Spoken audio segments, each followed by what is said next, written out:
네, 안녕하세요. 상명대학교의 이준영입니다.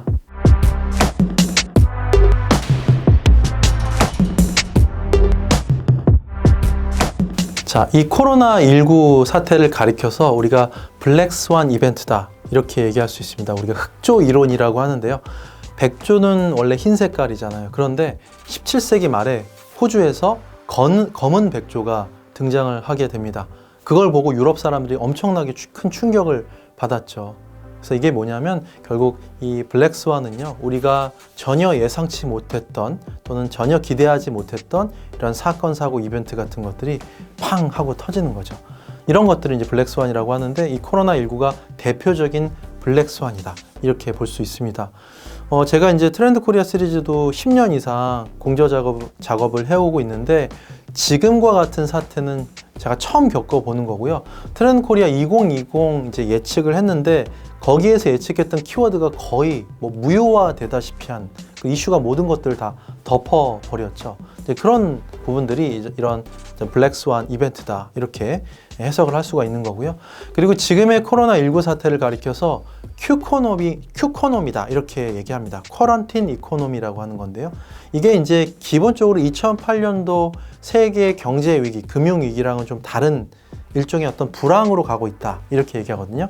과거 2008년도 불황은 구조적인 불황이었다고 한다면, 이 코로나19로 인한 큐코노미 경제는요, 다시 얘기하면 수요의 위축, 소비자들의 소비 활동의 위축과 함께 공급의 어떤 위축으로 같이 연쇄적으로 반응하는 이런 종류의 좀 특수 불황이다 이렇게 볼 수가 있어요. 자, 이런 측면에서 본다면 이런 리세션이 포스트 코로나 이후에 리세션이 올 수도 있고, 앞으로 이런 사태가 장기화되게 되면 이런 어떤 불황적인 측면들, 불황에서의 소비 현상 같은 것들이 나타날 수 있게 된다는 거죠.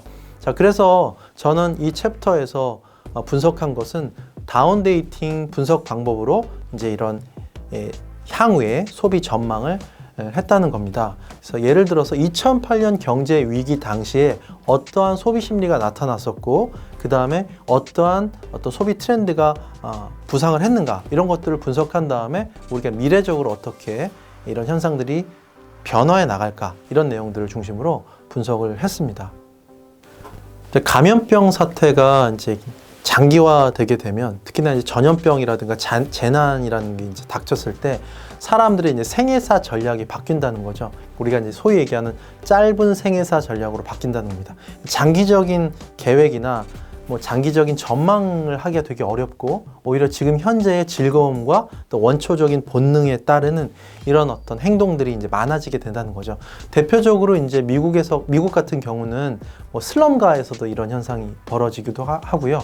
그다음에 투키디데스의 필로폰네스 전쟁사에서도 보면 이 아테네, 기원전 430년 당시에 아테네 역병이 돌 때도 이런 짧은 생애사 전략이 굉장히 이제 어떻게 보면 일반화되었었다 이렇게 볼 수가 있는 겁니다. 그리고 다시 얘기하면 그런 것들이 욜로적인 어떤 삶의 태도라든가 욜로적인 소비 성향, 이런 것들로 좀 나타난다 이렇게 볼 수가 있는 거고요. 그래서 우리가 이제 이 코로나 이후에 또 이런 짧은 생애사 전략의 소비자 행동의 변화, 또 여기에도 초점을 맞출 필요가 있습니다.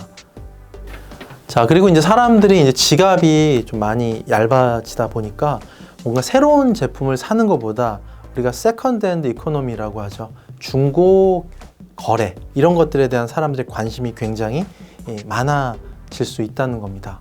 그래서 뭔가 경제적으로 좀 더 실용적으로 절약을 해가면서 이제 이렇게 소비 생활을 영위하려고 하는 사람들이 많아지고 있고요. 지금 현재에서도 보면 당근마켓 같은 것들 이용자들이 굉장히 많아지고 있고, 그 중고 경제하고 연결되면서 요즘엔 또 리셀 마켓이라고 하죠. 이 리셀 마켓이 굉장히 이제 빠르게 부상하고 있는 것도 이런 것과 무관하지 않습니다. 그래서 2008년도 경제 위기 당시에서도 중고 경제가 굉장히 빠르게 성장한 이런 부분들도 우리가 감안을 하면, 이런 중고 경제가 또 지금 현대적으로는 또 리셀 마켓의 또 다른 부흥으로 이어지고 있다 이렇게 볼 수가 있습니다.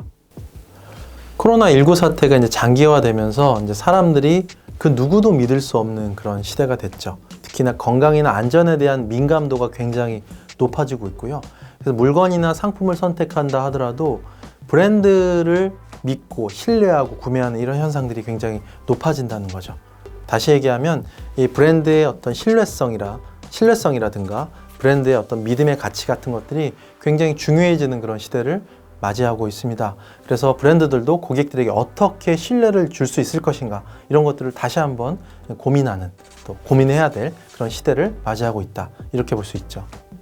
코로나19 기간이 이제 장기화되면서 결국 사람들은 아무도 믿을 수 없는 그런 사태로 가고 있습니다. 특히나 행동적 면역 시스템이 이제 활성화되면서 사람들은 뭔가 외부의 낯선 것들에 대한 회피나 혐오 심리 같은 것들도 높아지고 있고요. 사실은 사회적인 차원 또는 경제적인 차원에서의 그런 신뢰의 위기를 맞이하고 있다, 이렇게 얘기합니다.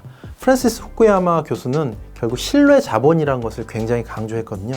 신뢰가 제대로 형성돼야 경제가 제대로 돌아가고 비즈니스가 원활하게 이루어질 수가 있다는 거죠. 그런 믿음을 이제 만들어 나가는 그런 노력들이 무엇보다 필요하고요. 무엇보다 기업들은 고객들에게 믿음을 줄 수 있도록 투명성을 또 제고하는 부분이 좋고요. 그리고 또 온라인 또는 언택트 디지털 트랜스포메이션, 이런 이 가운데서는 결국 소비자의, 고객의 개인정보나 사생활 보호, 이런 것들을 굉장히 신경을 많이 써야 하는 그런 디지털 트러스트의 시대를 맞이하고 있습니다. 결과적으로 보면 우리 사회 전체적인 부분에서의 신뢰도를 제고하고 구성원 간에 서로 믿을 수 있는 또는 신뢰할 수 있는 이런 사회적인 연대, 이런 부분들을 더욱더 강화시켜 나갈 필요가 있습니다. 지금 우리가 이제 코로나19 이런 긴 전쟁의 시간을 보내고 있고요. 아주 어두운 암흑기를 보내고 있다, 이렇게 볼 수도 있겠죠. 그 가운데서 좀 우리가 좀 주목해야 될 단어로 실버 라이닝이라는 그런 단어에 주목하고자 합니다. 실버 라이닝은 존 밀턴이 신라권이라는 그런 책에서 가장 먼저 언급을 했었는데요. 실버 라이닝은 큰 먹구름 뒤에 가려진 은빛 광채를 이야기를 하는 거거든요. 그래서 우리가 이제 이런 어떤 어두운 암흑 가운데서 우리가 비행기를 타고 쭉 올라가면 아주 밝은 빛이 펼쳐지잖아요. 이제 그런 어떤 은빛 광채의 실버 라이닝, 이런 것들을 좀 기억을 하고요. 앞으로 우리 사회가 더욱더 연대하고 협력해서 지금의 암흑을 극복을 하고 좀 밝은 빛으로 나갈 수 있는 이런 시간을 만들어 나갔으면 좋겠습니다.